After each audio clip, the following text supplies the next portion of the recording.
You've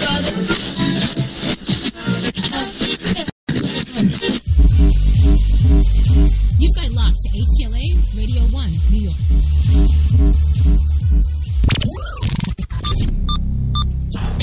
This program is intended for mature audiences only. If you have any homicidal or suicidal feelings, please consult a doctor before listening to this program.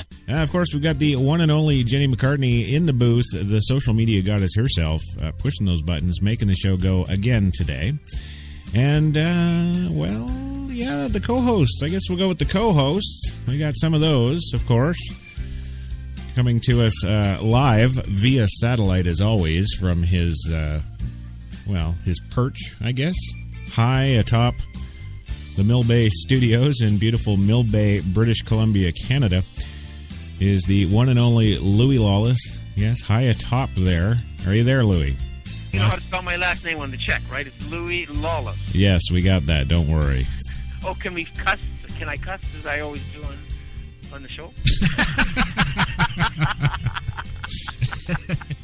Now you go right ahead, sir. We've got you covered. It's about fucking time. Move on. All right. And also joining us from his wonderful, beautiful, stately, I must say, apartment in Manhattan here in the big city is the one, the only, what's his name again? Oh, yes, Gilbert Godfrey. Are you ready, sir? What the fuck? Huh? Okay. I'm ready. Good. All right. Yes. All right. Gilbert Godfrey joining us from his lovely home here in the city. And also joining us is, of course, the one, the only George Takei, all the way from his home in Los Angeles, California. George, thank you for coming. I think it's a treat to be here talking with you. Yeah. There you go. And thank you. That's awesome. Now, is this thing on? Uh-huh. Yeah. It's on. Is this on? Is this on? I can't tap it. I would tap it, but I won't do that. So. There you go. That's well. Right. Only one, Meeps. That's us. The only one, HTLA Radio 1 New York, and you're here and you're listening. And this is Straight Talk. And, yeah, we've got 90 minutes of springtime in the city stories for you tonight. And, yeah, lots of social injustice stories. I'm in the mood for ranting. We said we weren't going to do a rant show, but here we are. And it's going to turn into a rant show. It is, yes. I can't help but be angry about the stories. You know, there's just too much to be excited about. Everybody's got to bring us down with all this stuff. Stupidity. That's right. And, well, we'll talk about that, too, because we've got a great show coming up for you that we've got in development for a little while now, and we're going to launch that Wednesday, and we'll talk about that a bit later. That's pretty exciting. That's called The Spotlight with Kate and Crash. Absolutely. And tonight, a bit of a free-for-all. We're going to tear it up for you on tonight's Straight Talk. Everything from the day's events to some politics, goodiness, and the struggle, of course, to maintain home and work. We'll get into it all tonight. Professional businesswomen that I talk to, they do the work, but it's just the corporate work, and they think that's enough because, damn it, I've just put 12 hours a day in today in my job, and right. They feel deserving of something else, not to come home and take care of the kids, and not to come home and take care of the husband, and not to come home and take care of anything else. Right. It's time for them to kick their feet up now and go hit the bars and relax or something because they've earned it. Right. And I'm here to say that as a man, we do that all the time. We always have. We go out and work our full-time jobs or more. Right. And we come home and we're still expected to be the dad. We're still expected to help the kids with the homework. We're still expected to have activities and stuff with our family and have that interaction and put that time in. Sure. Maybe that's why we get 100% of our pay instead of 70% of our pay. Right. Right. Well, you're not... Well, in the tradition now, men are also expected to do half the housework and half of all that stuff, whereas it used to just be before, you know, the garbages and the lawns and all that stuff that you do, the man stuff, you know. So, yes, and unfortunately, in some cases, in a great majority of the households now, more often than not, the women are working and I have so many, friends that I know that their husbands take care of the kids and drop the kids at school and do the school activities and do the projects and wash the clothes. And but with that comes the dreaded beta male, because there's not a single one of those men that I have met that I would look up to in battle. No, of course not. And this is to our thinking, to our thinking. And while it took us years in practice, it was an ideology that we shared from the moment that we met anyway. Yeah. The whole, that was our vision for what the ideal family was. Yeah. Oh, there we go. We got the big world news. Yes. I think Jenny's been drinking tonight. But, anywho, it is, of course, 9 p.m. Eastern in New York City, which, of course, means if you're listening to me, you've got it tuned to HTLA Radio 1, New York's best talk, where it is 61 degrees right now in Central Park, under a partially cloudy sky. And it is Tuesday, the 14th of April, 2015, which means it's your Crash Talk. That's right. And, what is Crash Talk all about tonight, you may ask? Well, you may, but I've got to get to some other stuff first. First of all, the show is, of course, brought to you by the fine folks at Tim Hortons, New York City, now with 8 fine locations in the city to serve all your coffee and baked goods needs. And, of course, HTLA Studio 2 is a PreSonus broadcast studio.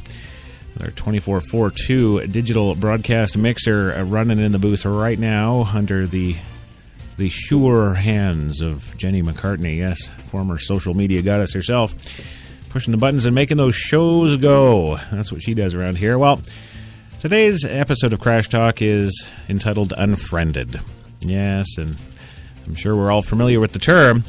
Tonight on Crash Talk, I'm looking at the soon-to-release film Unfriended, the new controversial movie that wants to show audiences the real horrors of having an online persona, whether they indeed hit the like button or not. Yeah.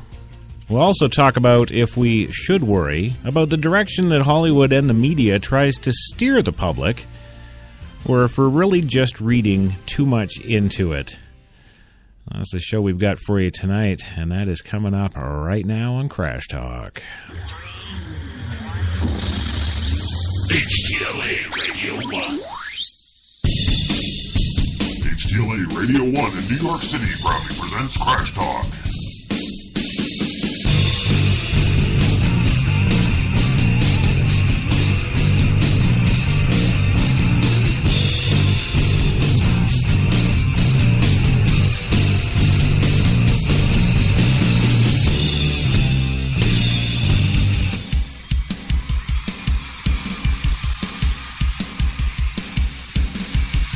Ladies and gentlemen, HTLA 97.3 FM in New York proudly presents rock superstar Crash Jesus.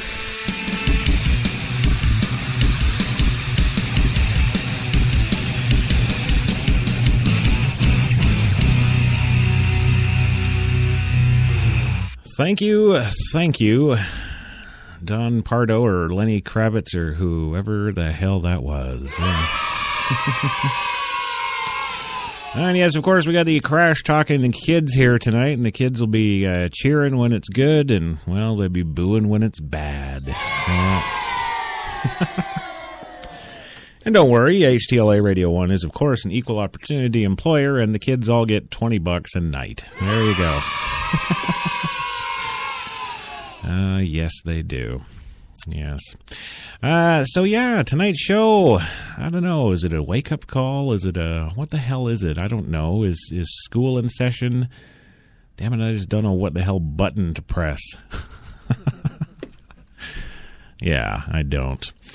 Of course, we're talking tonight about the new movie, Unfriended.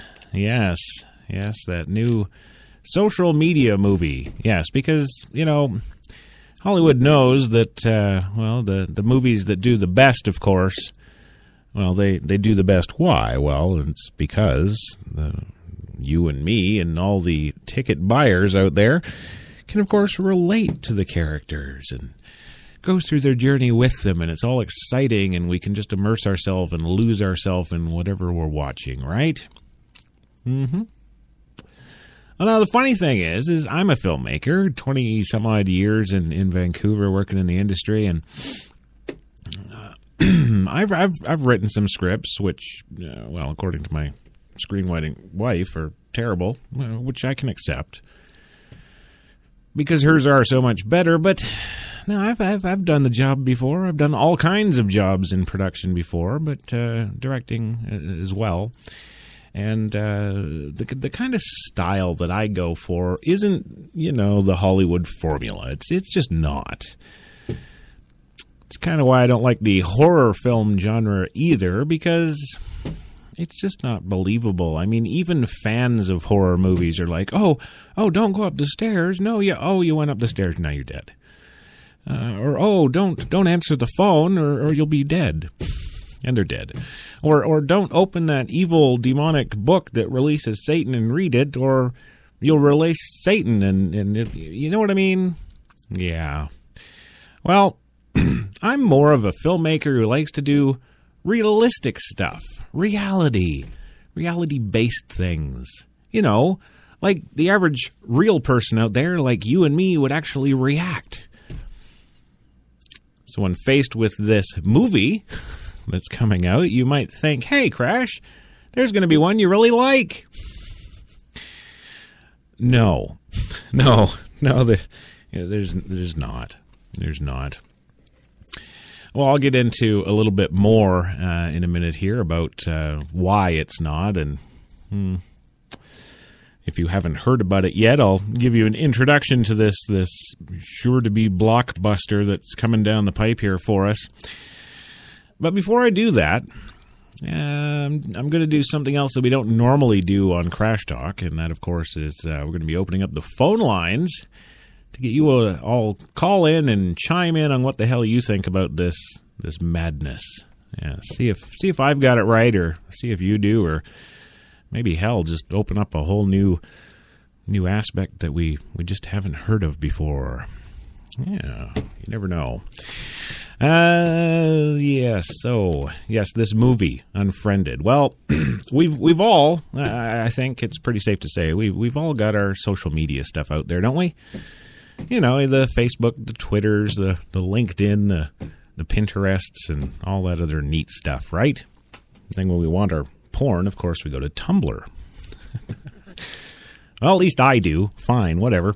But hey, wouldn't it be great if we came out with a movie that was about all this social media stuff, then, and we could make it like a murder thriller or something, and people would just be scared out of their minds. It'd be great. It'd be just like Blair Witch was back in 1999.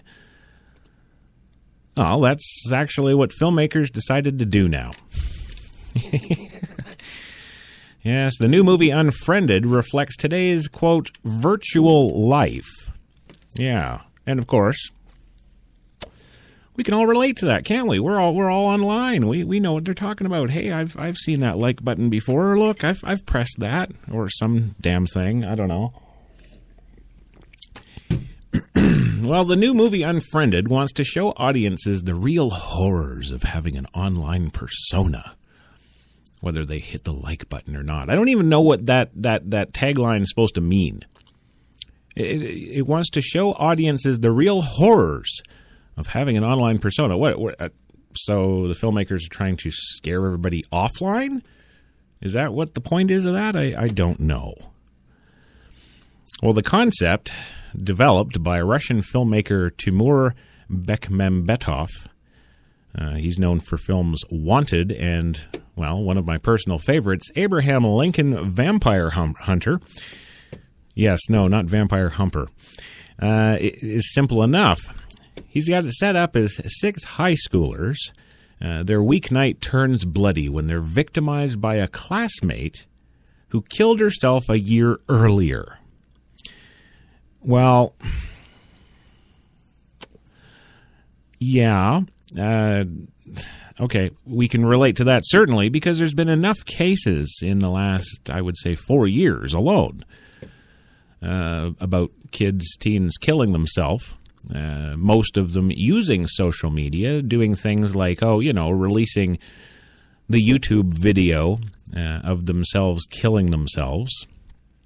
Even having that innovation to set up the time release so that YouTube releases the video, 6 hours after they do it or something. I can't remember what the details were in that case, but one kid did it, Other kids have done it. But then, of course, there's the whole bullying aspect, right? We've got bullying all over the internet. It's just everywhere. And, well, of course, where's it all coming from? Well, it's coming from the tools that we use online to communicate with one another, our social media. So again, the Facebook, the Pinterest, the Twitters, the LinkedIns, all that stuff. Well, now it seems that, they've kind of combined teen suicides and social media with this film about 6 high schoolers whose weeknight turns bloody when they're victimized by a classmate who apparently killed herself a year later. Earlier. Yes, thank you. I'm awake. Well, Unfriended opens in theaters Friday, veers from everything that came before it as the story is told entirely on a computer desktop screen, unfolding over Skype calls, Facebook status updates, and instant messages. So this is another, filmmaking breakthrough. Absolutely. They don't even have a set. No, it's just these idiots on the screen. Must have been pretty cheap to make. But no doubt, when it releases, we'll look it up on IMDb here, and it'll have some $200 million price tag, I'm sure. But that is the sum and total entirety of the film, is all on this computer desktop screen. Yes. Quote, "I want to see movies about my virtual life," says the filmmaker. "I'm sure I'm not alone." Also, the producer via a Skype call from Rome where he's filming the remake of Ben-Hur. Quote, he says, "Why should I be making movies about some physical world where I'm not really spending so much time," he says. And if you stop and think about that for a minute, whoa, that's kind of scary. How much time are we spending? Well, recent studies have shown that the average person is spending anywhere from 6 to 12 hours a day in some form or another on social media. That's a little scary. I was a little shocked when I read that. Well, movies such as The Blair Witch Project from 1999 and, of course, Paranormal Activity in 2009 were popular game changers in the found footage space, and Unfriended similarly proves that the scariest movies reflect our existence in the most real ways possible. This from the executive producer of the film, Jason Blum. Everybody in Hollywood wasn't always accepting. A lot of industry folks weren't interested in the concept because, quote, they were afraid of it, end quote, says writer-producer Nelson Graves. Big ideas should always be rejected first, or they're not actually big ideas. Well, Blum's Blumhouse Productions Company has championed many micro-budget horror hits, including Paranormal Activity, The Purge, and Insidious franchises, and was integral in partnering with Universal to release Unfriended. Blum says he was a fan of from the start because the film hits close to home and gets under your skin more because it turns social media in on itself. Yet the goal wasn't just to tell a digital story for the filmmakers. Unfriended is about people and how they live their lives in 2015. Well, Facebook friends aren't just a sub-form of friends, Grieve says. For kids these days, and for many adults, that's what friendship is now. The rules have changed, but cinema has been a little bit slow in catching up with how different our lives actually are. Most people spend 5, 6, 10, even 12 hours at a computer every single day, and all that time is them accumulating stories that we haven't found a way to appreciate together yet. Well, I'm not really sure what he's saying with that statement either. I don't know about you all, but the stuff I see out on my Facebook feed, how are you going to make a movie out of that? Really? How do you do that? I just don't know. I'd really, I don't know. Well, here's an example. You go down your home page on Facebook there, and of course it gives you the feeds of all your friends. All right, well, I don't know. My buddy Kenneth Wascom, who's a big gamer, he says, Goku pre-SS 180,000. This is the point where he was actually like right on the cusp of fully forming to an SS. Well, unless you're a gamer, and I think specifically involved in the game he's talking about, you don't know what the hell that is. What the hell is that? You can't make a movie out of that. Sorry. And the very next thing is a sponsored ad from Fiverr.com. Yes, make yourself a cartoon. Really? Okay, so let's put our screenwriting caps on here and think about that for a minute. Okay, well, yeah, we could have this horror movie where you send in your picture of yourself as a cartoon, and they don't, you pay your $5, but they don't send you a picture of you as a cartoon. The next thing you know, there's a knock at the door, and you open the door, and it's you as a cartoon. Yeah, let's go with that. Really?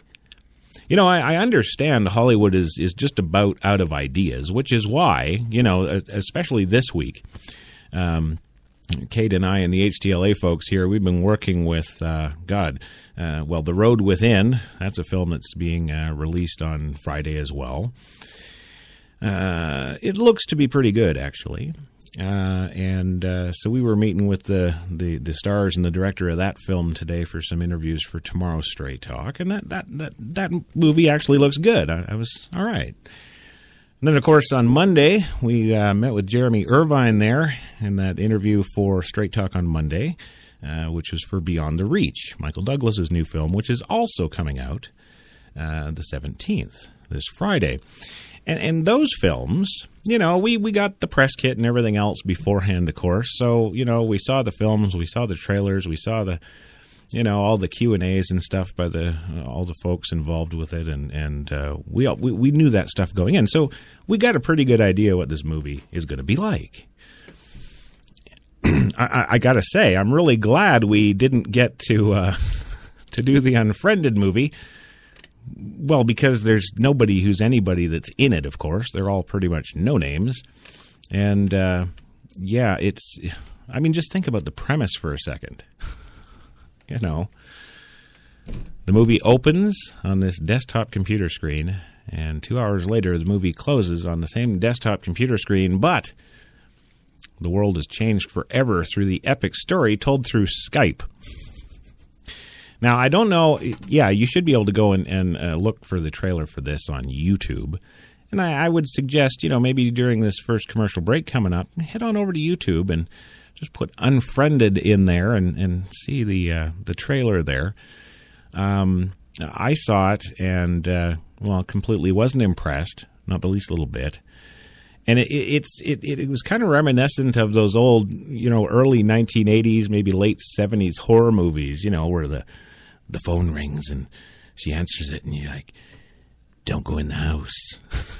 Oh, wait, ass, I'm already in the house. I'm on the phone with you. Who the hell are you? You know what I mean? And then it's just like 2 hours of running around. Don't go up the stairs. She goes up the stairs. Don't open the door. They open the door. You know what I mean? And who wants to see that? Especially, what are tickets in movie theaters now these days? Like $25 a head, just about? I don't know. Well, looking also at the bigger question, because, of course, with everything, there's always a bigger question, right? Well, I have to ask the question, where does Hollywood kind of think they're trying to take us here?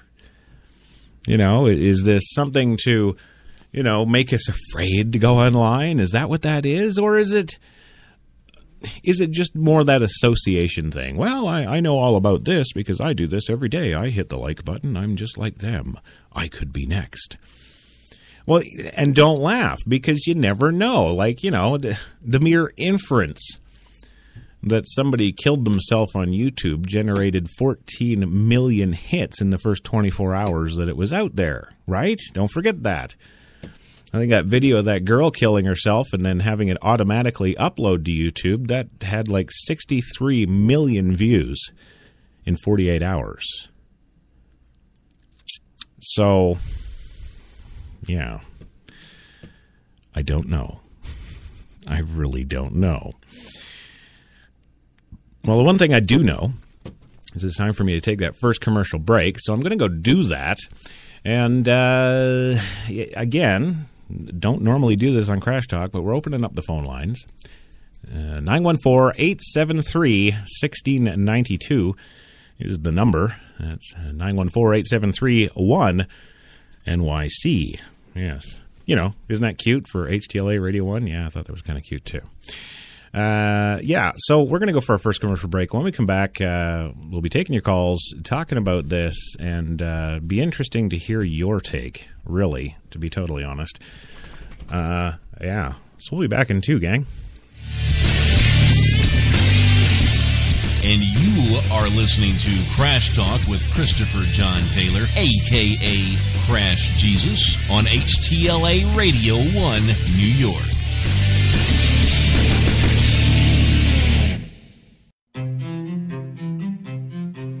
What if there was a coffee that was sourced from some of the world's most renowned growing regions, abundant with rich, fertile soil? What if this coffee was picked at the perfect moment, then packed meticulously and shipped carefully to be roasted under the watchful eye of coffee masters? What if it was expertly blended, ground, and sealed, ensuring maximum flavor and freshness, then brewed in small batches and always served fresh within 20 minutes, just the way you like it? Now, what if this coffee just happened to be the coffee you already know and love? Tim Hortons. Always fresh. Always great tasting coffee. Man, I've been to a lot of places over these past 50 years. Seen the whole true north strong and free. 'Cause I've been everywhere, man. I've been everywhere. I've been to Cooksville, Stouffville, Baynesville, Bowmanville, Bonnieville, Unionville, Oakville, Dunville, Brockville, Boucherville, Melville, Drummondville, Kentville, Grenville, Morinville, Maryville, Parksville, Stephenville, Sackville, Spring Hill, Westville, Walkerville, hanging on a windowsill. Hey! He said, wow, that's a lot of places. I said, hang on, there's more. I've been to Monton, Picton, Shannon, Vernon, Stellarton, Hamilton, Nipigon, Nobleton, Yorkton, Brighton, Bolton, Beaverton, Brandon, Edmonton, Walkerton, Wyerton, Granby, Miramichi, Charlottetown, Burnaby, Yellowknife, Whitehorse, Corner Brook, Nunavut. I've been everywhere, man. I've been everywhere, man. I crossed the prairies bare, man. I breathed the mountain air. I've traveled, I've done my share, man. I've been everywhere, man. Check it out. Ottawa, Wawa, Mattawa, Chippewa, Moose Jaw, Oshawa. Automatic freshness, softness, and static control has never been easier with the Bounce Dryer Bar. I just stick it to the inside of my dryer, and I never have to remember. Old Spice Body Spray makes you smell like power! It's so powerful it sells itself in other people's commercials. You smell like outdoor freshness.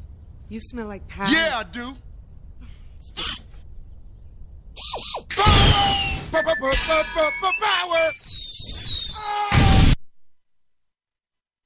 Hi, I'm Mike, founder of DollarShaveClub.com. What is DollarShaveClub.com? Well, for $1 a month, we send high-quality razors right to your door. Yeah, $1. Are the blades any good? No. Our blades are f***ing great. Each razor has stainless steel blades, an aloe vera lubricating strip, and a pivot head. It's so gentle a toddler could use it. And do you like spending $20 a month on brand name razors? 19 go to Roger Federer. I'm good at tennis. And do you think your razor needs a vibrating handle, a flashlight, a back scratcher, and 10 blades? Your handsome-ass grandfather had 1 blade and polio. Looking good, pop-up! Stop paying for shave tech you don't need. And stop forgetting to buy your blades every month. Alejandro and I are going to ship them right to you.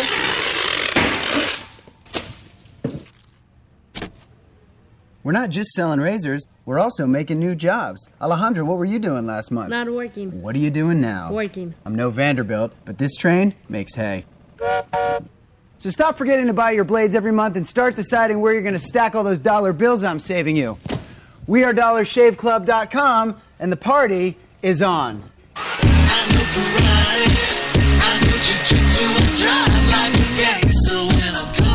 See you, see you, see you, see you. When we arrived at our hotel in New York, the porter was so incredibly careless with our bags. And the room they gave us, it was beautiful. A broom closet. But the worst part was the shower. My wife drying herself with the Egyptian cotton towels. Shower curtain defined that whole vacation for her. Don't just visit New York. Visit TripAdvisor New York. With millions of reviews, a visit to TripAdvisor makes any destination better.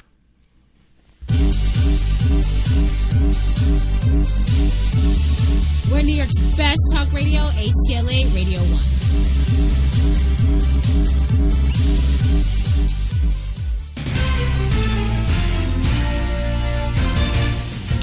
Well, there we go.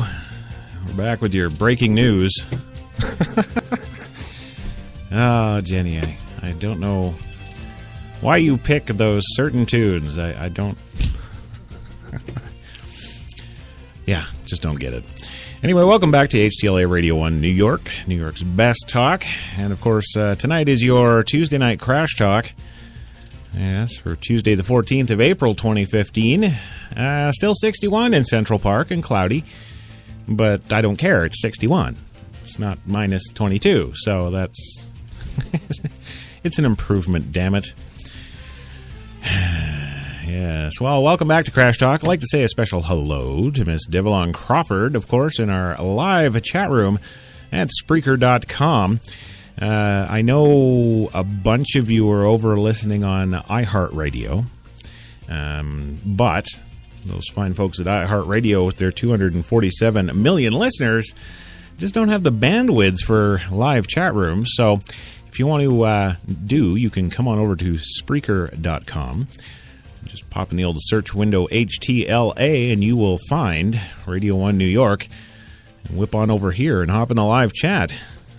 Yeah, there you go. So once again, I'm just going to continue on with the show. If you've got a call, question, comment, or otherwise, 914-873-1692 is the number. Give us a shout and we'll throw you on the air with me. And it'll be scary. Yes, kind of like what they're trying to do with tonight's show. Unfriended. Yes, the new movie opening in theaters all over the USA on Friday. Yeah. And good. Now I don't feel quite like Ted Koppel. Thank you, Jenny. Okay. Good evening. The news in Iran is... Yeah. And once again, we are brought to you, of course, by the fine folks at Tim Hortons, New York City, with those 8 fine locations in the city to serve all your coffee and baked goods needs. And while I'm not too much of a baked good fan, you know, I like weighing 205 pounds, 6'2". That's the... I like it. It works. If I did take advantage of their baked goods, of course, I would be 780 pounds. And, yeah, that just wouldn't be good. So, I stay away from those. But, yeah, we're back. And, Facebook. Wherefore art thou, Facebook? I don't know if too many of you folks out there have noticed. Well, I'm sure you have, at least to a certain extent. Facebook, it's almost like every 2 to 3 weeks, they're changing terms of service. And, yes, they fulfill their legal obligations and let you know about it, but you never click on that, do you? You never go and read those, I think it's up to like 60 pages now, or 70 pages of their terms of service. And you know, when they change one keystroke of a letter in there, they've got to legally inform everybody, which they do. But I don't know anybody who goes and reads that. But then, of course, what do we see? We see all those people coming out on your friends list who... apparently they're some kind of Facebook experts or something, and they tell you that, Facebook's going to start charging on the 29th of March. We've got to pay $6 a month or something. They keep putting this crap out there every time there's a terms of service change. So, kind of getting back to my point, it's like, how much can you believe? Really? Yeah.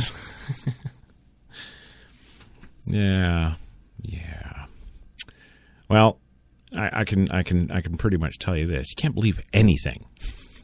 If it's on the internet, you can't believe it. You just can't. And yeah, I'm even talking about the mainstream stories from the mainstream media.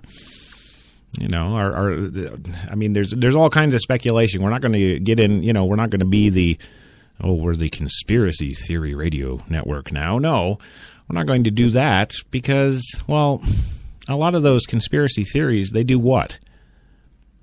Well, they don't make any sense. Why don't they make any sense? Because a good chunk of them doesn't benefit anybody. Usually when people get together and have a conspiracy, it's to gain something, right? Isn't it? Yes. Yes. But the whole chemtrails is something that I just can't accept. You would have us believe that there are jet liners that have been stripped out and just filled with tanks and tanks and tanks of all this poisonous, nasty germ stuff, and they just dump it on the populace in the hole to control you, to keep you stupid. I've heard some conspiracy theorists say, of course, yes, they have drugs and chemicals that they just pump out into the atmosphere so that we all breathe it and stay stupid or stay docile or stay this, that, or the next thing. Whatever the conspiracy is, that's what those things apparently do. Well, if you think about that for a second and put in some logic, and you ask the conspiracy theorist guys, well, who's doing this? Oh, well, the 1% is. They've got all the money. They've got the jetliners and the tanks and the chemicals and the this and that, and they're in the pockets of the government, and et cetera, et cetera. Well, ask yourself why, just for a second. Why would the rich folks go and spray us down with all these chemicals? Well, to keep us stupid, to keep us docile, to keep us... Well, yeah, but here's the thing. They breathe the same air we do. There you go. Yes, those people in the east end of Manhattan here, on the east side of the city, in those $60 million penthouses, I think those are the 1%ers you're talking about, and they breathe the same air. So, conspiracy what? Yeah, right. But there is a very good, healthy percentage of people out there who do believe everything in their Facebook feeds. Yes, there are. And what will those people be? What will they be? Will they be the sheep? Yes, will they go and watch this movie? I think the chances are pretty good that they might. Yeah, now you think about it. And then, of course, with the whole new generation that's coming up now, yes, of course, they're on devices 24/7, aren't they? Just look at my 14-year-old daughters. If they're not at a computer, they're on a laptop. If they're not on a laptop, they've got a tablet. And if they don't have a tablet, well, that trusty cell phone is just a pocket away. I'm completely astounded, actually, to be honest with you. These girls even go to bed with their cell phones. And at 2 and 3 in the morning, sometimes I'll come home and I'll be going upstairs to bed and I'll go by their rooms and I'll look in and there's the glow of the cell phone screen in their beds at 3 in the morning on a school night. The glow of the cell phone screen. They're still on their texting or reading, messaging, whatever the hell it is they're doing. Maybe in Skype chats with their friends, all dying. Who knows? But that's what they're doing. And how is that good? That's not good. That's not healthy. It's not. There's nothing else to say about it. It's just not. Well, that's the generation that's coming up now. So in another 20, 30 years, wow, what is it going to look like? Are we truly going to be legions of zombies? I mean, it's bad enough in New York City right now. You go down to, Times Square. The sidewalks are like 25 feet wide in some parts of the city. And they're just packed with people. And if you go down there and you walk around and actually aren't looking at your cell phone, if you're actually looking around you like I do, because I don't have a cell phone. I never will. Don't need them. I actually look around and I'm actually scared. I actually have this feeling inside my body And it's one of very much uneasiness, scared. It is, because everywhere you go, everywhere you look, everybody's got their face in their hand. With the small exception sometimes of, people like hot dog vendors, with the exception of people like hat or T-shirt vendors in and around Times Square, or police officers. Thankfully, I can't say 100% of the time because I've seen the opposite too, but mostly NYPD has got their heads up and are actually looking around. But quite often during, like that free Kanye West concert or whatever it was at New Year's, none of them were looking at the crowd. None of them were, they're leaning up against the fences and whatnot on their cell phones, taking pictures, So, I don't know. That scares me. I don't know if it should. Maybe it's just because I'm a good old traditional boy, but it is scary. Gotta say. Well, if you're just joining us, welcome to the show. We are, of course, Crash Talk, HTLA Radio 1, New York's best talk, and we are talking the movie Unfriended, which is due to come out in theaters all over the U.S. on Friday. Yeah. And this is from the makers of such franchises as Paranormal Activity, The Purge, Insidious, etc. And the entire movie takes place on a computer screen. Yes, you heard me. No billions of dollars in sets, no exploding cool stuff. No. It's all on a computer screen. It takes place in this Skype chat between 6 or 7 friends of a deceased girl who had killed herself online the year before the movie is taking place. And, of course, the inference is that she's come back under some curse or something to kill them all for watching her suicide video. Well, that doesn't make any sense. If the girl's going to do a suicide video and have it released to YouTube after she's dead, she obviously wants everybody to see it. Why would you come back from the dead a year later and penalize all your friends because they went and watched it? Do you see what I mean? That doesn't make sense. That doesn't work. Well, what the producers of the film are banking on, and to how much they're banking on, I don't have that detail, but what they're banking on is your relationship.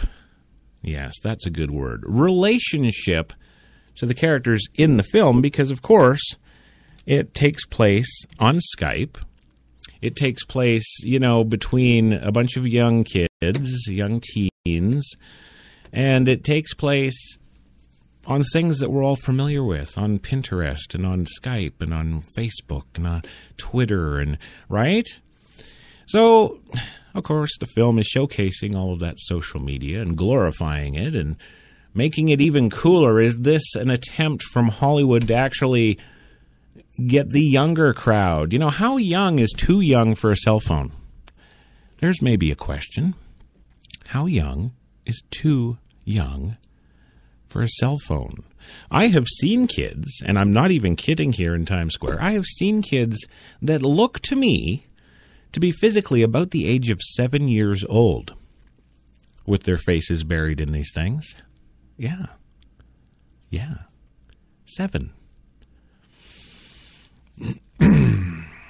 Now, my kids, I have 2 14-year-old daughters. I've got a 2.5. Yeah, 2.5. Yeah, he is 2.5. Starting at the beginning of the month there, he turned 2.5. Little Tristan. And is he going to have a cell phone in his face? No. No, he's not. No. And yes, you know what? He's going to come home one day and be like, Dad, all 39 or 58 kids in my class have got a cell phone. Can I get a cell phone? What do you think old Crash Talk's going to say? Well, no. But, unlike most other parents, I will qualify my no answer. Yes, I will. I will explain to him that while it's good to have communication and be in touch, these are the 7,084.9 reasons why I don't want you to have one. And I'm pretty sure, because this kid's pretty smart, he's already reading books that they he kind of laughs at the kindergarten books, and that's 2.5 years away. He's already reading 5 and 6 syllable words by himself. He's just sounding them out. He's a smart little guy. So I'm hoping, this is my hope as a parent, I'm hoping that smart little guy, combined with my knowledge, combined with my expert skills at explaining things to people, I think that's going to be the winning combination, to where he's going to turn around and go back to school the next day and tell all those kids how much of an idiot they are for having those cell phones in their hand. At least that's my plan. I don't know how successful I'll be. But enough of that. Get back to Unfriended. What is the message here? Right? What is the message here? Or indeed, is there a message? Maybe this is just mindless entertainment. Possibly. But then the question sits there, well, if it's mindless entertainment, why are they so poignantly pointing at what we're doing right now? Are they trying to underscore the unhealth aspect? Are they trying to underscore, or maybe it's just they're going with the familiarization aspect? In other words, they're familiar with it, so they'll want to go. And that's kind of an interesting thought, too, because with movies have always been that fantasy getaway, right? Traditionally, well, let's see. I'm a barber. I cut hair for a living, and Jurassic Park comes out, and they're extracting DNA from mosquitoes and making dinosaurs. Wow. I don't know how to do that. I can't relate to being a geneticist, but that movie looks cool. I want to go see that. And why? What is drawing that barber to go see Jurassic Park? Well, it's the excitement, the exhilaration. We're being chased by dinosaurs. Cutting hair isn't going to help you. Run. It's that excitement, that exhilaration, and you get immersed in that, and it's not your daily life. So you're all excited. You're like, yeah, this is exciting. Indiana Jones, exciting. Oh, yes, this is kick-ass. But now they're coming out with a movie that from start to finish is a desktop computer screen, and you're watching it, and it's this Skype conversation between 6 people. And through the movie, they subsequently all, one by one, get killed in horrible ways that you see on Skype. Okay. Well, I'm the same barber. I cut hair for a living, and this movie comes out, and I'm like, well, yeah, I've got Facebook up in the barbershop, and I'm on it all day, and I have a cell phone, and I've done group Skype chats, and what's going to draw him to that movie? Is it the young kids dying? I don't know. This is why I want to hear from you. The number is 914-873-1692. Give us a call. If you're a horror movie buff especially, maybe you can shed some light on this, but I don't get it. I'm just, what? Devil on in the Spreaker.com chat room says, because entertainment is always interconnected with some reality. And that's true. And see, that's at the start of the show when I told you about my filmmaking experience and how I've always been drawn more to realism than to the blown-up, unbelievable stuff. That you still have that situation where, if those characters you can relate to more directly makes the show more meaningful. But in this case, this is it's like a slasher film. And how, if you're a horror movie buff, let me know how that draws you in. What sits there and makes you go, oh, yeah, I've got to so see that. Let me know. Let me know. Give us a call. We'll be back in 2 minutes after this quick commercial break. And you are listening to Crash Talk with Christopher John Taylor, a.k.a. Crash Jesus, on HTLA Radio 1, New York.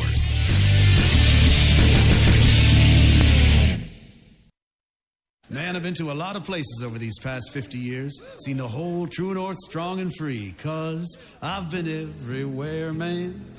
I've been everywhere. I've been to Cooksville, Stouffville, Bainesville, Bowmanville, Bonneville, Unionville, Oakville, Dunville, Brockville, Boucherville, Melville, Drummondville, Kentville, Grenville, Morinville, Maryville, Parksville, Stephenville, Sackville, Spring Hill, Westville, Walkerville, hanging on a windowsill. Hey!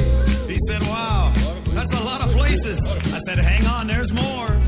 I've been to Monton, Picton, Shannon, Vernon, Stellarton, Hamilton, Nipigon, Nobleton, Yorkton, Brighton, Bolton, Beaverton, Brandon, Edmonton, Walkerton, Wyerton, Granby, Miramichi, Charlottetown, Burnaby, Yellowknife, Whitehorse, Corner Brook, none of it. I've been everywhere, man. I've been everywhere, man. I crossed the prairies bare, man. I breathed the mountain air. I've traveled, I've done my share, man. I've been everywhere, man. Check it out. Ottawa, Wawa, Mattawa, Chippewa, Moose Jaw, Oshawa. What if there was a coffee that was sourced from some of the world's most renowned growing regions, abundant with rich, fertile soil? What if this coffee was picked at the perfect moment, then packed meticulously and shipped carefully to be roasted under the watchful eye of coffee masters? What if it was expertly blended, ground, and sealed, ensuring maximum flavor and freshness, then brewed in small batches and always served fresh within 20 minutes, just the way you like it? Now, what if this coffee just happened to be the coffee you already know and love? Tim Hortons, always fresh, always great tasting coffee. When we arrived at our hotel in New York, the porter was so incredibly careless with our bags. And the room they gave us, it was beautiful. A broom closet. But the worst part was the shower. My wife drying herself with the Egyptian cotton towels. Shower curtain defined that whole vacation for her. Don't just visit New York. Visit TripAdvisor New York. With millions of reviews, a visit to TripAdvisor makes any destination better. Automatic freshness, softness, and static control has never been easier with the Bounce Dryer Bar. I just stick it to the inside of my dryer, and I never have to remember. Old Spice body spray makes you smell like power! It's so powerful it sells itself in other people's commercials. You smell like outdoor freshness. You smell like power. Yeah, I do.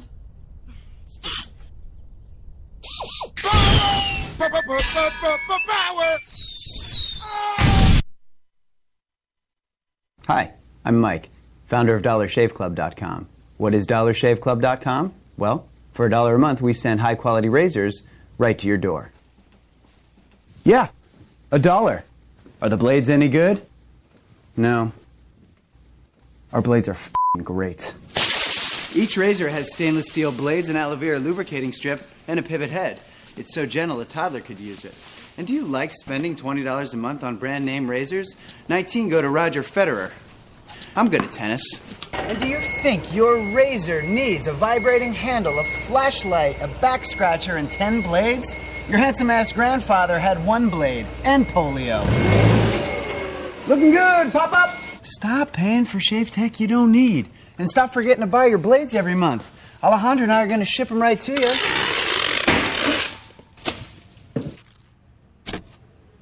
We're not just selling razors, we're also making new jobs. Alejandro, what were you doing last month? Not working. What are you doing now? Working. I'm no Vanderbilt, but this train makes hay. So stop forgetting to buy your blades every month and start deciding where you're going to stack all those dollar bills I'm saving you. We are DollarShaveClub.com, and the party is on.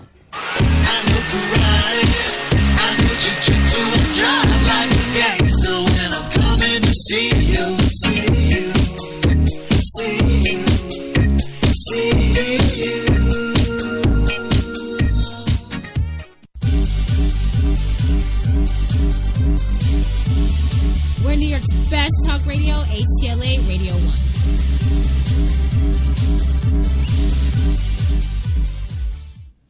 Well, welcome back to the big program. That's right.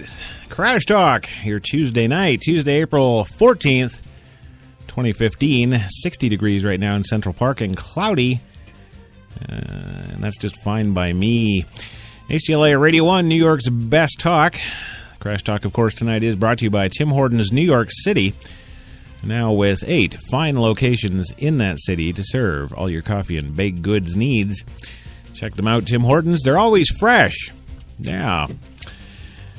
Well, tonight, the episode is Unfriended, and we are talking about that new film that's coming out this Friday to theaters everywhere.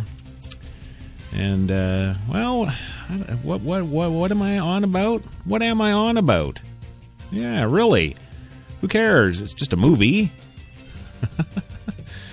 Well, it's a new controversial movie that wants to show audiences the real horrors of having an online persona, whether they hit the like button or not. Yeah. Yeah, so we've been discussing tonight through our segments that, well, I don't know. It's something that really bears some kind of interesting reaction from a lot of people. And for me, of course, it's kind of... I just don't know where they're going with it or what they're trying to accomplish. Maybe I'm reading too much into it.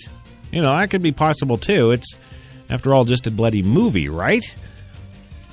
Well, it's a movie that's glorifying Facebook and Twitter and social media as a whole, and indeed our lives today in 2015, and indeed death. Because, of course, it is a horror movie, and everybody's dying. Yeah. Actually, to be more specific, the story is while video chatting one night, 6 high school students receive a Skype message from a classmate who killed herself on social media exactly 1 year ago. At first, they think it's a prank, but when the girl starts revealing the friend's darkest secrets, they realize they're dealing with something out of this world, something that wants them dead. Told entirely from a young girl's computer desktop. Yeah, Cybernatural redefines found footage for a new generation of teens. And, of course, the found footage generation of movies, you'll remember back to 1999 and the Blair Witch Project. Yeah, that was a story where a bunch of filmmakers went missing and ultimately were murdered, and their film, of course, was found by authorities during the search, and these guys did, I got to say, a masterful job of marketing that film because, of course, what they do, their commercials weren't your usual movie commercials.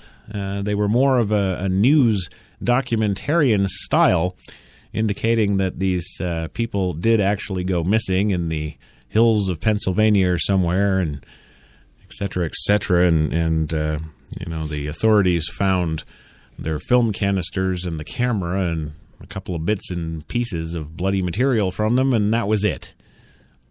And then, of course, on opening day, the entire planet tried to cram into those movie theaters to find out what happened to those kids.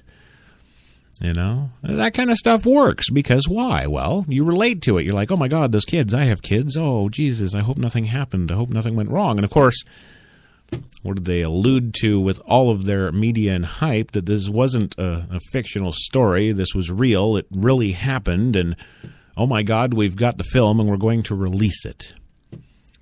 That was the guise of the Blair Witch Project. And it certainly did well for them in the box office, didn't it? Yes, it did. And then, of course, what happened 10 years later? Well, that was Paranormal Activity, wasn't it? Yes, where it's that found footage. Yes, the people are all dead, but we found the footage. Well, this is a little bit different, a little bit more up-to-date and modern, as it all takes place on one computer screen. And I swear, if I find out they spent any more than about $1 million budget on this, I'm going to go and shoot them or something. No, wait. No, I'll have to kill them on social media. That's it. Right, kids? Yes, I got to use them sometime. I'm paying them $20. There you go. Well, and of course tonight we've also been talking about Unfriended and the concept of how it relates, to modern life in North America, in which, we're all kind of faced into our cell phones and laptops and computers, and we're always on our computers and laptops and faces and, and Facebook and LinkedIn and Twitter and all that stuff.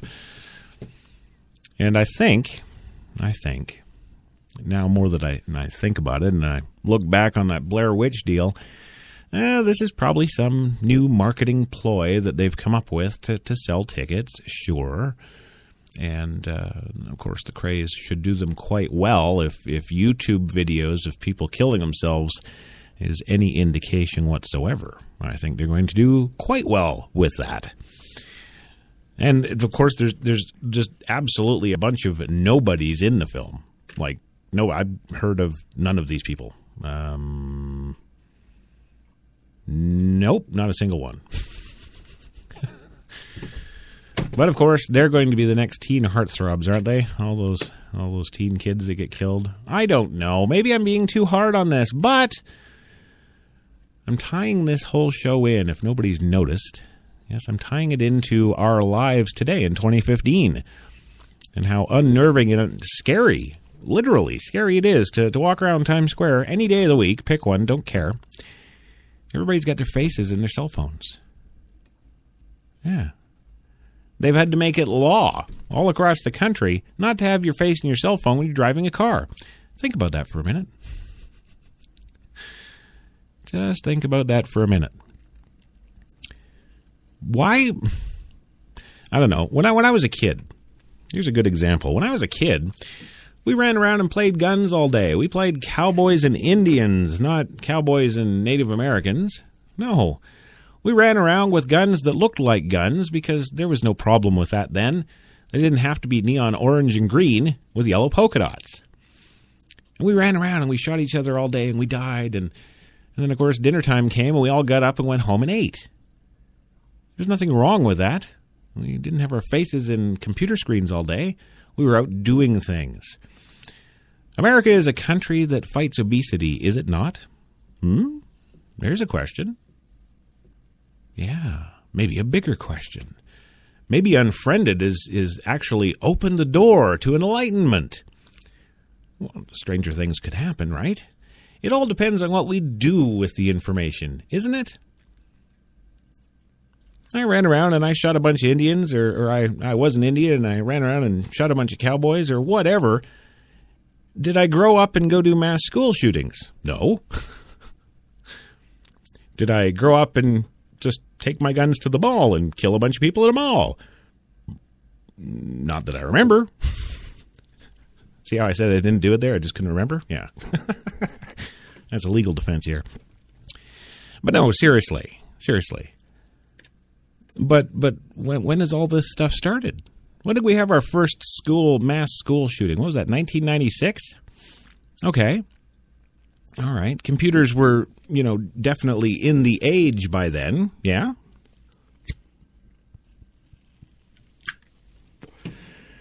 And now you're sitting there thinking, oh, well, he's just trying to label computers as being a bad thing. Well, no, absolutely not. It's not what I'm saying at all. And really, so many people in this world couldn't even function anymore without a computer of some sort. These kids in school, they're go to your math test and take your calculator with you. What? It's no wonder that our kids in America get out of school and can't do anything. When I went to school, we actually had to sit down in math, learn the subject, learn all the stuff we were supposed to learn in that particular school year, be tested on it at the end of the school year, and either pass or fail. If you failed, you had to go back and do it again. Summer school was an option, but if you couldn't make up the grade in summer school, they would send you back to grade 4 or wherever the hell you were. That's the way it was. Now, granted, that's in Canada. Fair enough. Okay, but, that's what puts Canada third in the world in education and the United States 52nd.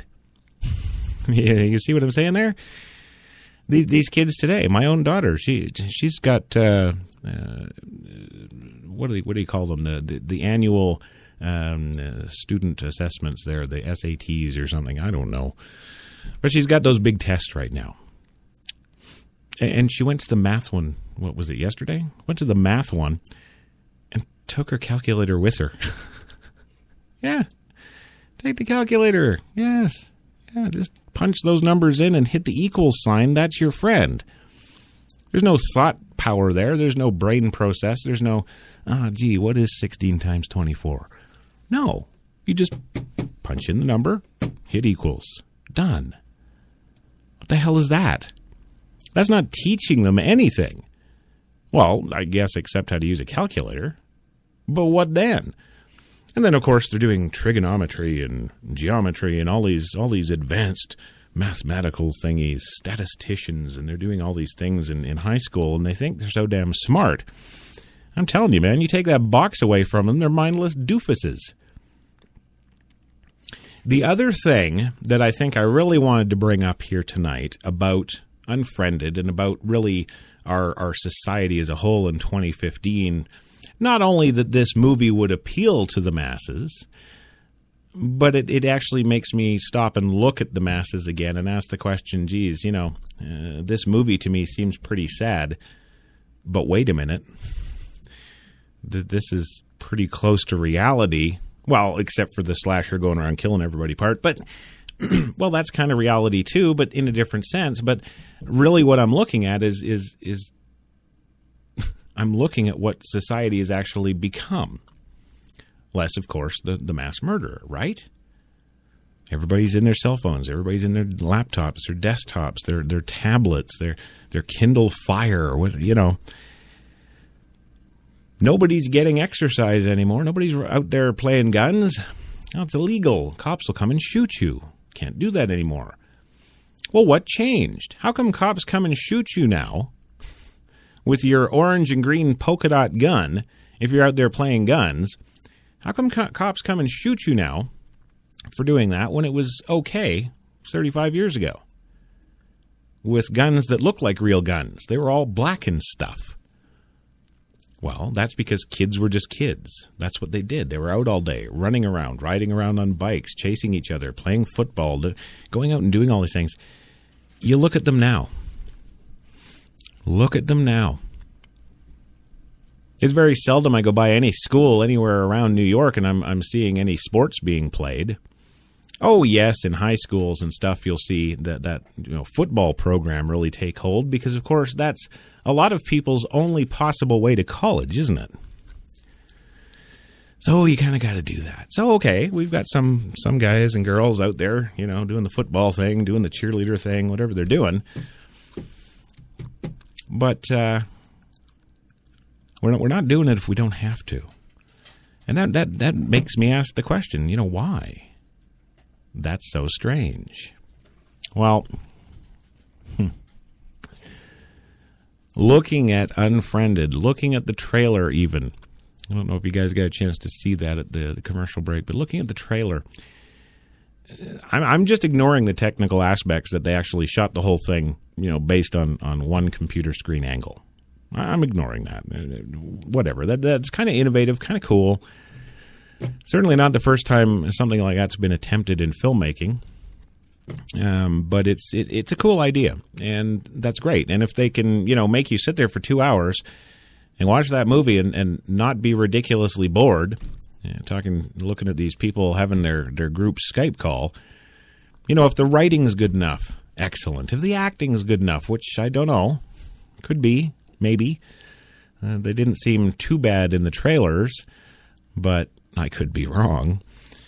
But, it's that, I guess it's that reflection of what I see every day that kind of unnerved me the most.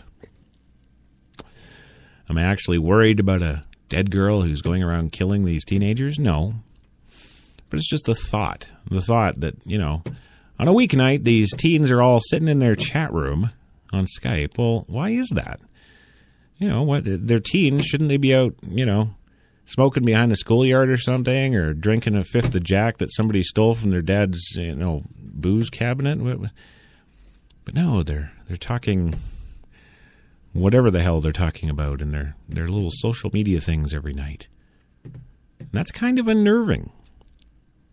Because didn't they do that all day? At school? Or at work? How many people, show of hands, how many people have Facebook up at work. Well, you don't have to raise your hands because I actually know the numbers to that because I've read the statistics on that, and they're staggering. Companies have had to spend millions of dollars to try and stop access through their local networks at companies, at places of business, rent-a-car places, airports, everywhere you go.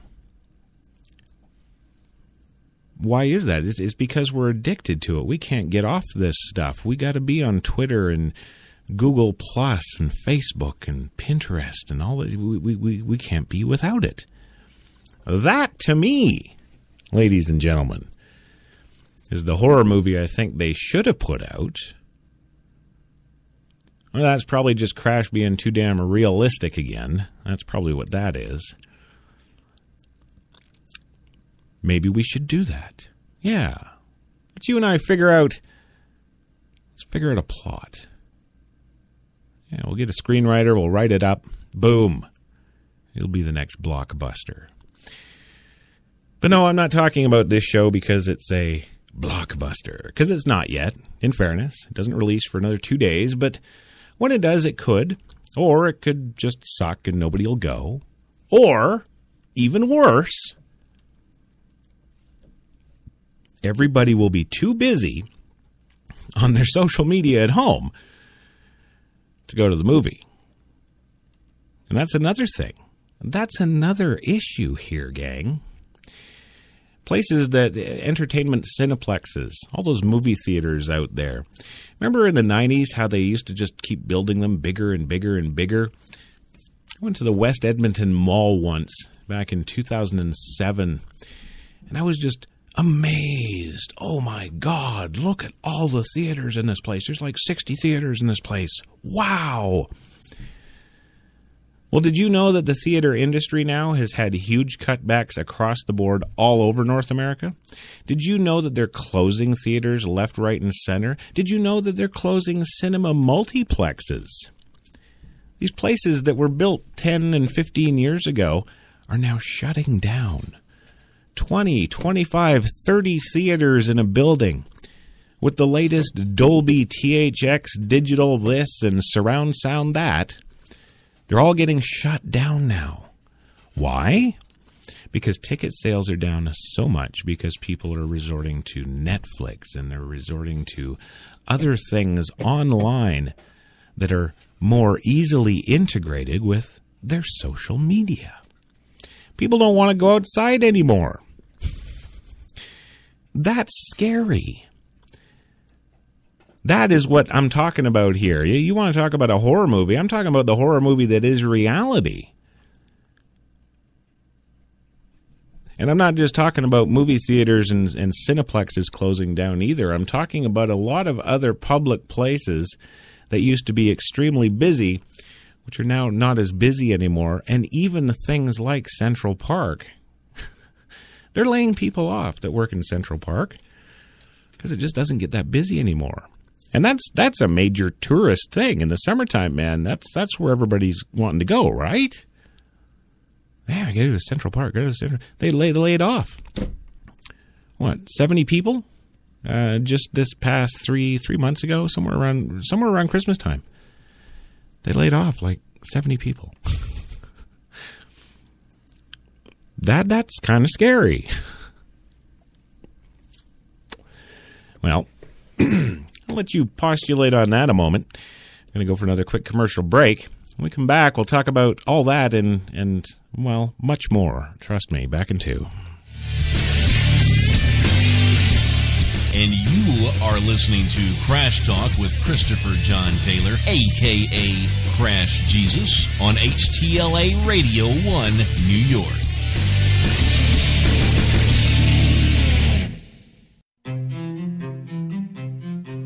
What if there was a coffee that was sourced from some of the world's most renowned growing regions, abundant with rich, fertile soil?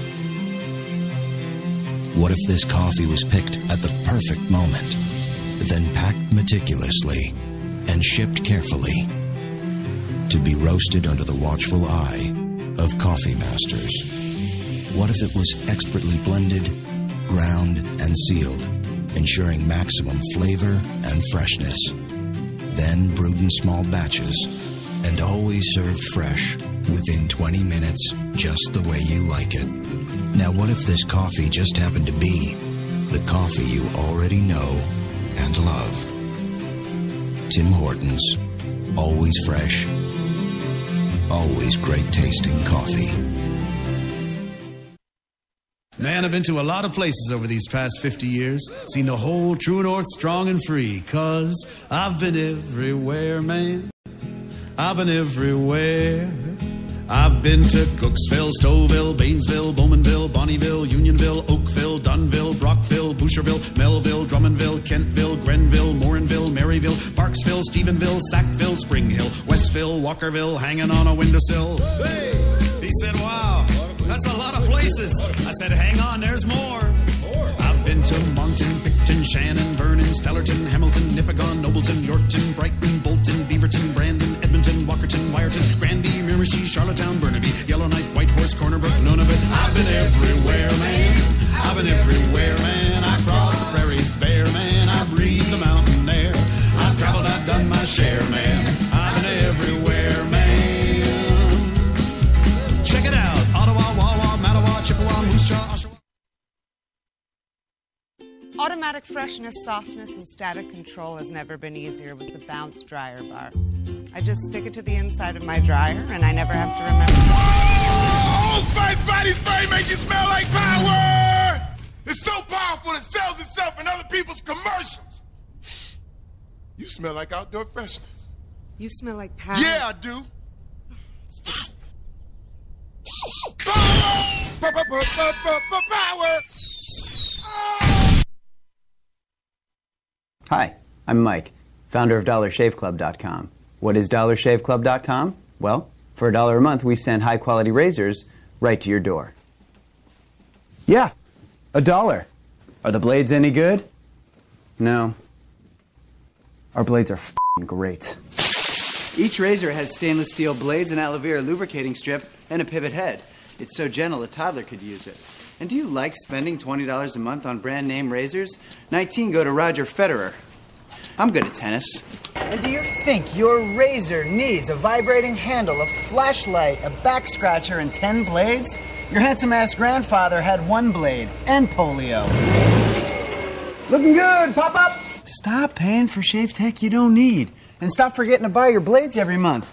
Alejandro and I are going to ship them right to you.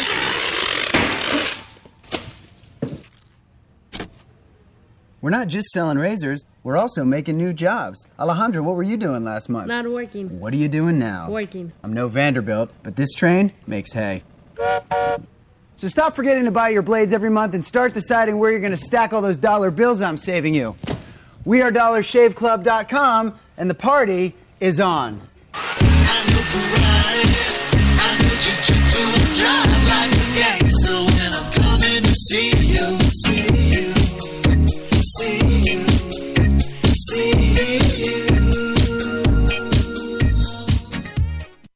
When we arrived at our hotel in New York, the porter was so incredibly careless with our bags. And the room they gave us, it was beautiful. A broom closet. But the worst part was the shower. My wife drying herself with the Egyptian cotton towels. Shower curtain defined that whole vacation for her. Don't just visit New York. Visit TripAdvisor New York. With millions of reviews, a visit to TripAdvisor makes any destination better.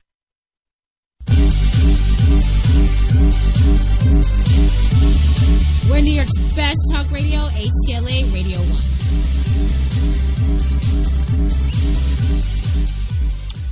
1. There you go. Yes. We're back with the breaking news. Really, Jen, you got to change that. I don't know what the hell that is. Here, stop the buses. Okay. Now, think about Crash. Think about the old Crash man here. Crash Jesus, Crash Talk, the opinionator, all that good stuff. Think about that. Okay? All right. You think, okay, good. All right. Now, look down your list of songs there, of tunes that you could possibly come back with, Just look down that list, all right? Think of me, channel me, and put that on. All right? Oh, yeah. There you go.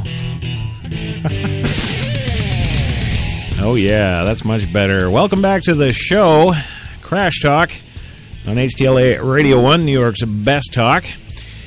59 degrees in Central Park right now, and cloudy on this Tuesday, the 14th of April, 2015. Yes, there it is. You want to give us a call, you can. 914-873-1692. That's 914-873-1NYC, because you got it right here. Yes, New York's best talk, HTLA Radio 1. And, yeah, we're talking tonight on Crash Talk about the new movie, Unfriended. Yes, have you been unfriended today? I was, actually. Yeah, I've got that, what is it, that FB privacy thing, the Facebook privacy, I don't know, it's some add-on you can get for Facebook, and it tells you when people unfriend you. Yes, I was unfriended twice today, but I'm still alive. That's right, because I can survive that stuff, because I really don't care. That's really the key there, I don't care. But to millions, literally millions of Americans, it matters. That devastates a lot of people. In fact, there was some stories not too long ago, a couple of months actually, about some people who actually did commit suicide. Not making this up. This is true. This is true. It was on USA Today back in or about, I guess around Christmas there. November, somewhere in there. Yeah. Somebody got unfriended on Facebook and actually killed themselves because the person on the other end of the unfriending was just that important to them. And I don't know how it is, but that's the truth. You know, people take a lot of this stuff so damn seriously, and nothing is more true that when, you know, somebody in my friends list, they'll put something out there. It doesn't matter if it's a picture of the latest thing they had for dinner. It doesn't matter if it's a little video they just did, or if it's an Instagram picture they just put out, or if it's pretty much anything, even statuses. You know, you change your status. You know, what are you doing today? What are you thinking? In fact, Facebook actually puts right in your status changing box there, what's on your mind? Yes, they do. So, of course, people use that. Oh, what's on my mind today? Well, I'm appalled at the latest, pit bull that was found starved and hungry under somebody's porch or something. Yes, yeah. Or the latest rap song. I'm listening to such and such, and it automatically throws the link in there or whatever. It's your status. It's what you're doing right now. An example of mine, 5 hours ago, I just talked to Cyberdyne T1000 Robert Patrick. What did you do today? That was mine. That was fun, by the way. Thank you, Robert. That was a blast. If you guys want to hear that in its entirety, of course, tomorrow night, special edition Straight Talk, 9 p.m. Eastern. We are doing The Road Within, another movie that is being released on the 17th, this Friday. Movie stars Robert Patrick, Kira Sedgwick, a great number of really gifted actors. Zoe Kravitz, the one, the only Lenny Kravitz's daughter. She does a great job in the film, by the way. Robert Sheehan, great actor from Ireland, who is really coming into his own. He was also in The Tudors, I believe. Yeah. We had a good sit-down with them today, and that interview will, of course, be on tomorrow night at 9 on Straight Talk. So don't forget to check that one out. But those are your statuses. And, of course, there's the other ones, too. There's the life events. And actually, Facebook has got a little button that says life event. Oh, you want to share a life event? Go ahead, hit that button and tell us what it is. And, of course, what do you get? You get, Sarah's pregnant, or Bobby and Jean just had a baby, or I bought my first car, or I stole my first car, or whatever it is. You get the picture. And then, of course, what happens? Well, people come and they like it.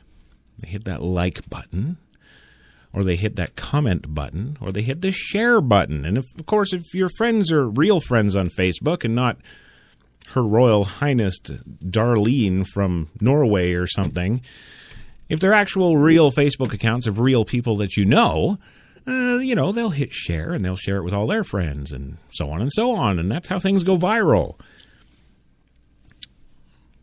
But we take that stuff personally, don't we? Yes, we do. Very personally. I remember putting something out and, so-and-so hasn't liked on it yet. What the hell? I did this for them. Why isn't so-and-so liking on this? When the fact is that so-and-so is probably out at the mall somewhere with their face in a cell phone, having some Skype conversation with somebody else and not you. Or heaven forbid, they're actually busy with life. They're trying to get off the devices and yeah. But you take that personally, don't you? You're sitting there, geez, it's been 5 hours since I put that out. They still haven't liked it yet. And then, of course, you question yourself. You're like, well, maybe I'm just being a little too possessive and psycho. I don't want to be an internet psycho, right? But then you find yourself constantly going back to the computer. Well, it's 8 hours now. They haven't liked it yet. These people from Bangladesh and Norway that I don't even know and have never met, they've liked it. But the person that I wanted to like this, they're not liking it. What the hell am I going to do? And some of these people will go to extreme lengths, even so much, and I've seen this, even so much as going off and ranting and raving and like paragraphs and paragraphs of text in a comment box in their own post to somebody that they expected to come and like it and didn't. Yeah. I'm not even kidding. And that's how scary it is, because it used to be, you'd get up, you'd have a shower, you'd put on a nice pair of shoes, that new pair of jeans you like, maybe that nice blazer, and you go out into the streets, wouldn't you? You'd go out to the malls and to the places of business where you worked and just meet your friends for dinner and a movie, whatever you were doing. And somebody would be like, hey, that's a nice blazer. I haven't seen you wear that before. Oh, yeah, thanks. I just got it at, Macy's or whatever. Blah, blah, blah. And, of course, they'd mention that, and it'd be polite, wouldn't it? Yeah. But now there's this new internet etiquette, which nobody seems to know. But the problem, of course, with internet etiquette, as opposed to that toe-to-toe networking and etiquette that we all know and love so much, we know what's proper in the social setting that we're sitting in. But we've got this thing in our head that, well, it doesn't matter, we're online, so I'm going to say this. This is really outrageous. I'm going to say this to this person's face. Well, you're not, are you? No, you're a line of text. Oh, you're an effing so-and-so, and I'd kick your ass if you were here, because you know full well he's 2,000 miles away. You wouldn't say that if he was sitting right across the table from you. That's kind of what I'm talking about, too, and why I'm kind of so concerned about this sort of... I think that's what I should do. I should get a psychologist. Actually ask them, is this a thing? This is a problem, I think. This is desocializing the human being. And then, of course, what are we going to do when Unfriended comes out and we all go and see it? Well, I bet you the majority aren't going to go and see it. I bet you they're going to wait for it to come to Netflix. Yeah. More and more now, Netflix and heck, even YouTube. I bet you on Saturday I can go search YouTube and find Unfriended in its entirety on somebody's YouTube channel, because you can do that now. Yes, it's against YouTube's terms of service. It is. But it sure is funny how there's so many of these movies that are in theaters right now. You can not only find them on YouTube, but YouTube actually goes into your video. So let's say you've got a 2-hour movie you just put out. They will go into your pirated video. You went and took your camcorder into the movie theater. You're shooting. You get the whole movie. You bring it home. You throw it on YouTube. What does YouTube do? They don't come and shut it down anymore. They're not doing that now. What they're doing is they're going into your account and they're sticking in their ads and commercials into that feature film.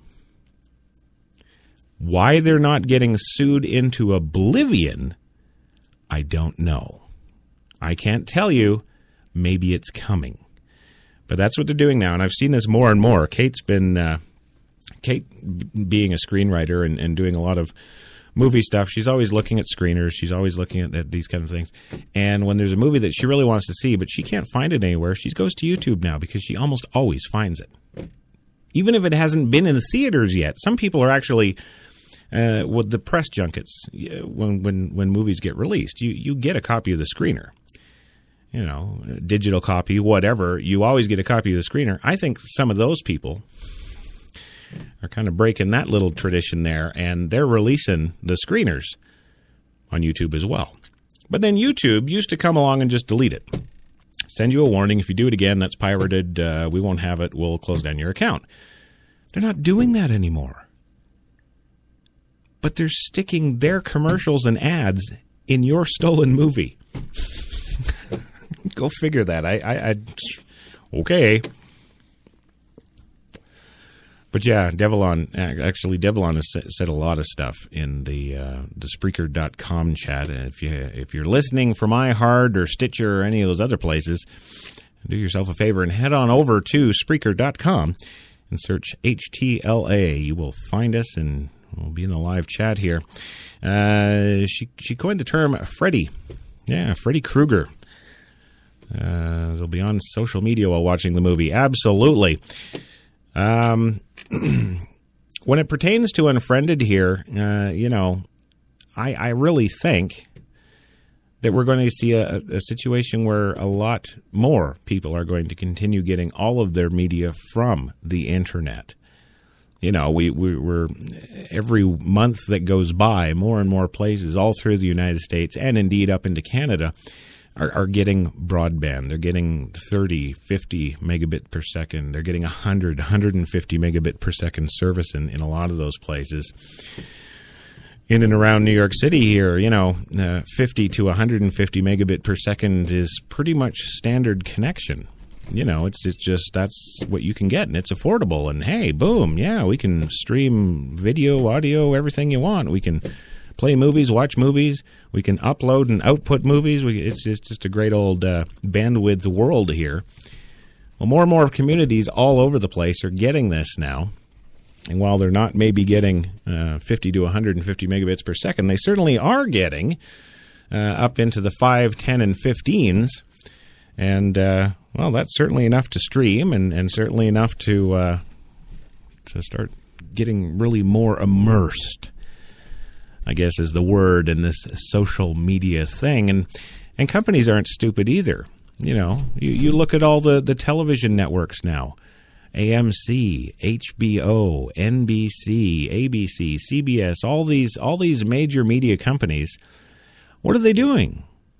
Well, they're starting up their own production companies for a lot of stuff, and that's really nothing new because even back in the days of, TV series like Magnum PI and Dallas, they would have their own production companies for that kind of stuff in-house with the networks. But now we're getting into the Tudors and the Game of Thrones and the Walking Deads and the et cetera, et cetera. The list goes on. Every time we turn around, there's a new Netflix original series. And don't get me wrong, Netflix puts out some top-notch production, I'll tell you that.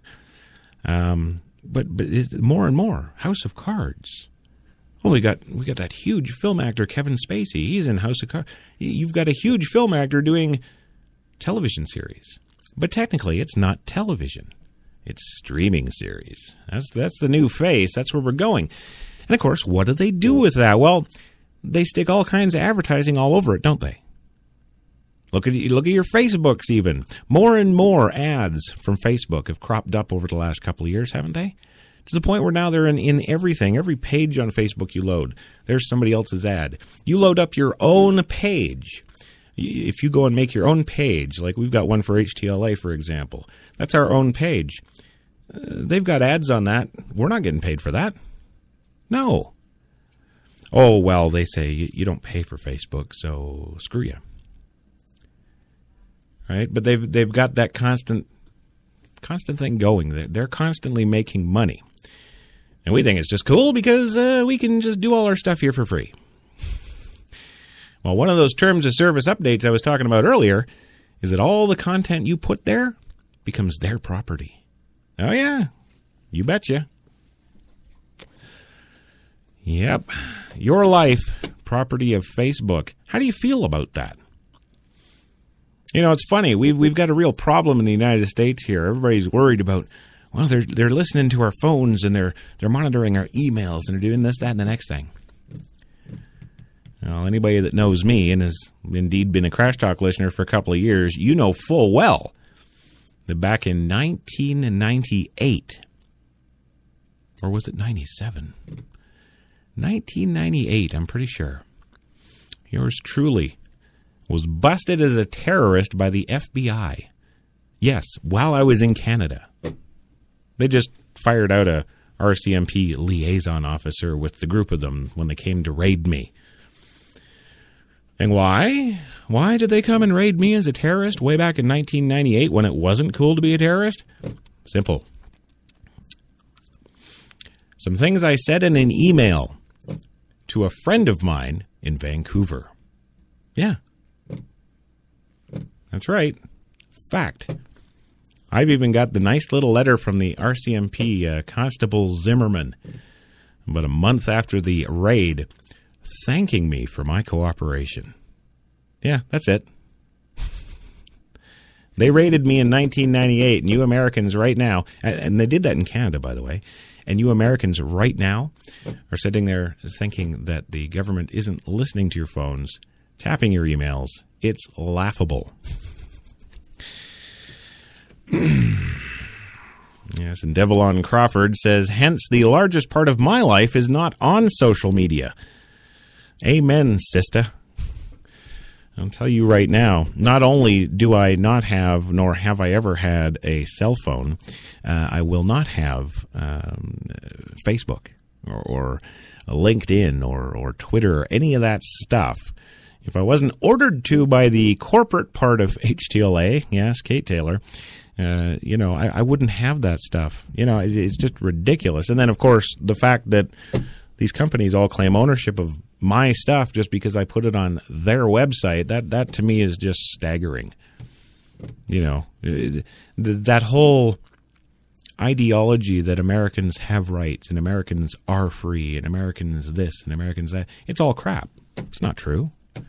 Everybody here is bought and paid for by these social media companies. And if you don't believe me, just ask them. They'll tell you.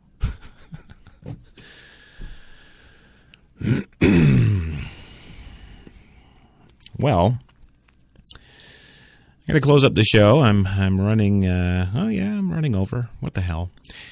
I do have to close it up. And what can I close it up by saying?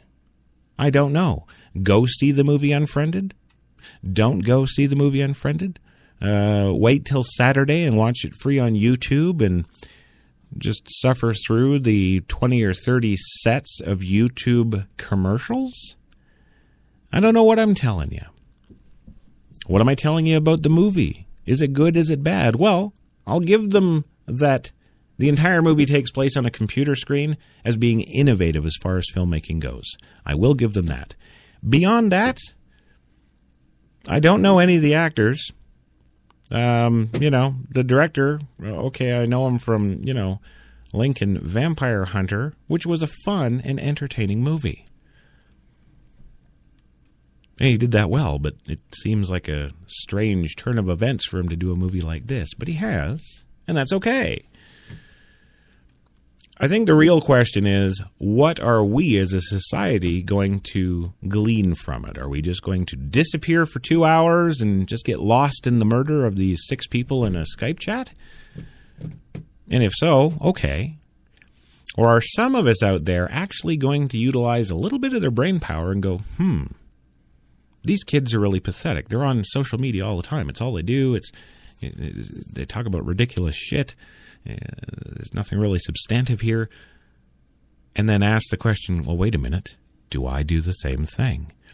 If that happens, I'll be excited and giddy as a schoolgirl because, why? Well, because I'll know that somebody else out there actually thinks the same way I do.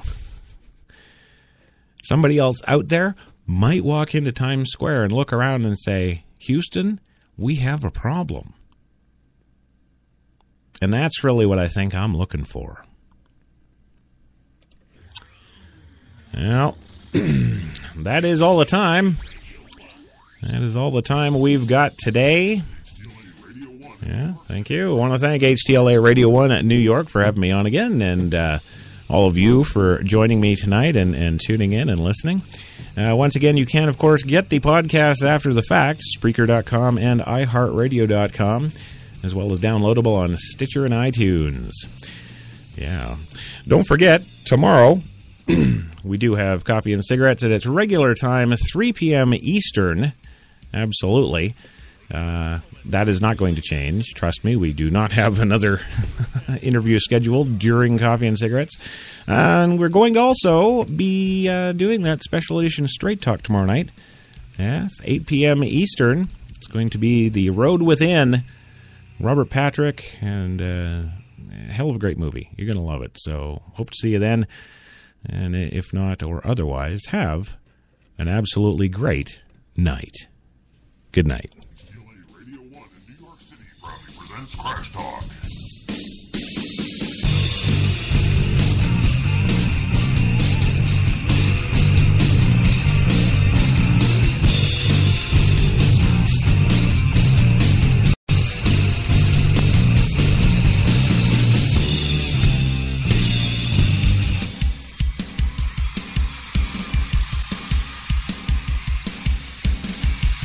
Ladies and gentlemen, HTLA 97.3 FM in New York proudly presents rock superstar Crash Jesus.